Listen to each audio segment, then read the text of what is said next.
I want you to listen to that last line of that Republican attack ad against President Obama one more time. Stop Obama and his union bosses today.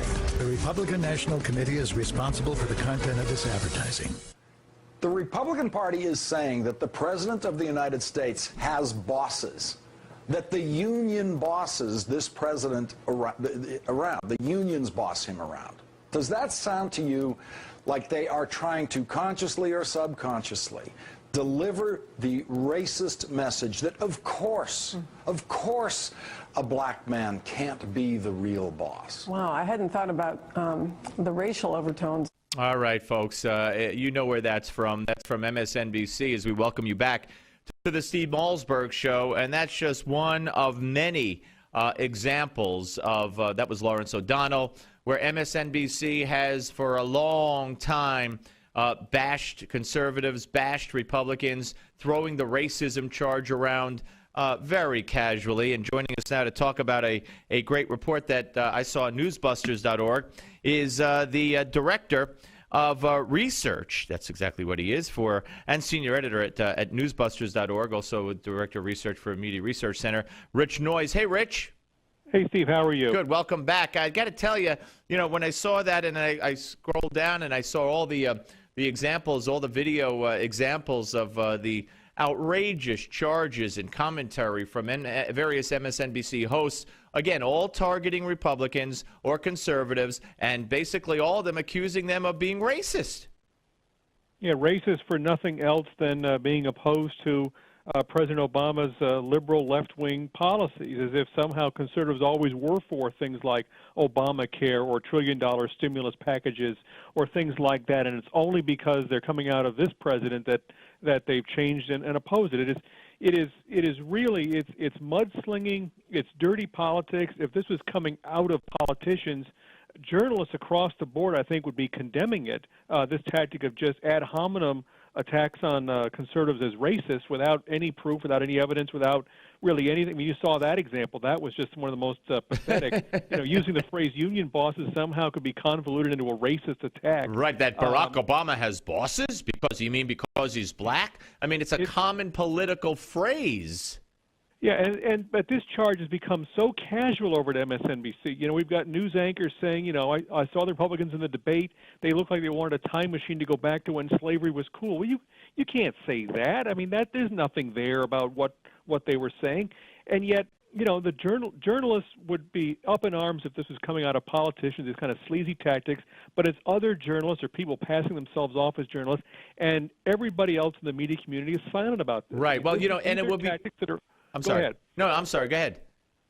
Well, I was just going to say these are tactics that go way beyond what we normally have in politics, and it's high time. The great news is last week they tweeted something about how the right wing would hate a Cheerios ad just because it had a cute biracial couple in it. That was something. There was an uproar on Twitter. Reince Priebus said he didn't want RNC people going on MSNBC anymore, and you actually got Phil Griffin, the president of MSNBC, to apologize. And they fired somebody. Yeah, they actually fired somebody for doing that. It'd be one thing if historically, people didn't criticize, or the media didn't criticize, or the other side didn't criticize presidents.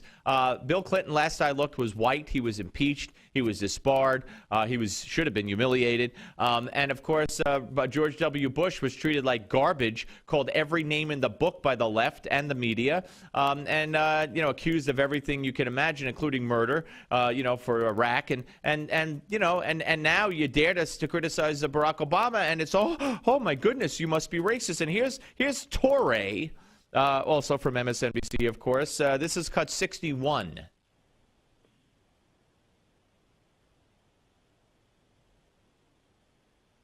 I think we have cut 61.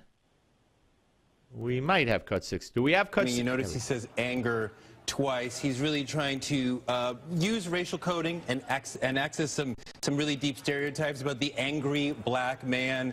This is part of the playbook against Obama, the otherization. He's not like us. I know it's a heavy thing to say. I don't say it lightly, but this is niggerization. You are not one of us, and then you are like the scary black man who we've been trained to fear. And I mean, that is, you know, when we vote, when I have the, if I have the privilege of voting again for Court of the Year, that might be one of them. Right. I mean, this was Touré on MSNBC doing something very mild that Mitt Romney said during the 2012 campaign about Barack Obama. And again, it's just hyped out of all proportion. You know, it's absolutely ridiculous, and it shouldn't be tolerated. I mean, you know, we've had liberal bias before. Liberal bias is when you know, liberals in the news media give an advantage to liberal policies like raising the minimum wage or more government spending, government health care. This is just character assassination. This has nothing to do with liberal or conservative. This is just, you know, mean-spirited gutter politics, and it's trying to pass itself off as news commentary, news analysis, trying to give it that patina of authority and respectability, and it's not respectable at all. And then, you know, and people in the rest of the journalism are being brought down by this. Their credibility is at stake too. Absolutely. If they don't speak out about this. Let's give one more listen to. This is Chris Matthews. This is Cut 62.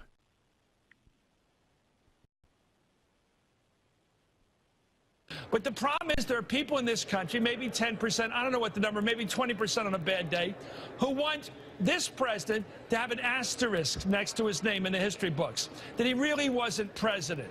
You know, like a guy in baseball that used drugs. Right. They want to be able to say, well, he really didn't have that batting average. He really wasn't the first African-American president. He really didn't do health care. He really didn't kill bin Laden. There's an asterisk. And they have been fighting for that, the people like Donald Trump, since day one. They can't stand the idea that he's president. And a piece of it is racism.